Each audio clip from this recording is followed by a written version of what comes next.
চলো আজ তোমাদের সাথে দারুণ স্বাদের একটা চিকেন রেসিপি শেয়ার করব, যেটা গরম ভাত দিয়ে দুর্দান্ত লাগে খেতে। যেই দিন এটা রান্না করবে সেদিন ভাতটা একটু বেশি করেই রান্না করো। তাই জন্য আমি এখানে একটা বাটিতে 800 গ্রাম মতো চিকেন নিয়েছি, আর অর্ধেক গন্ধরাজ লেবুর জেসটা আমি একটা গ্রেটার দিয়ে ঘষে দেব, শুধুমাত্র ওপরের সবুজ অংশটাই যাতে পড়ে সেটা লক্ষ্য রাখতে হবে। আর ওই অর্ধেক লেবুটার রসটাও আমি চিপে দিয়ে দেব। তারপর পরিমাণ মতো লবণ, হলুদ আর সামান্য সর্ষের তেল দিয়ে তারপর হাত দিয়ে ভালো করে মেখে আধা ঘন্টা ম্যারিনেট করে রেখে দেব।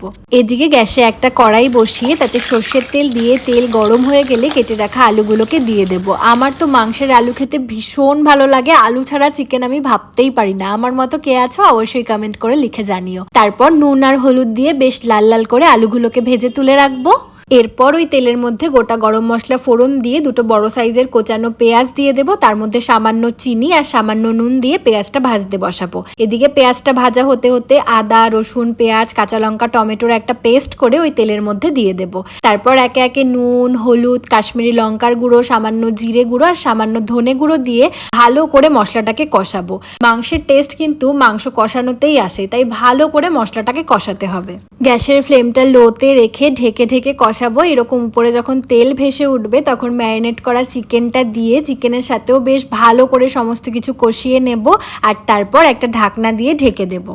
10 থেকে 15 মিনিট পর আমি ঢাকনাটা খুলেছি, আর চিকেন থেকে প্রচুর জল বেরিয়েছে। আবারও ঢেকে ঢেকে চিকেনটাকে কষাবো। যখন দেখবো চিকেন সেদ্ধ হয়ে জলটা শুকিয়ে এসেছে তখন ভেজে রাখা আলুগুলোকে দিয়ে দেব। তারপর আলুর সাথেও চিকেনটাকে খুব ভালোভাবে কষিয়ে নেব।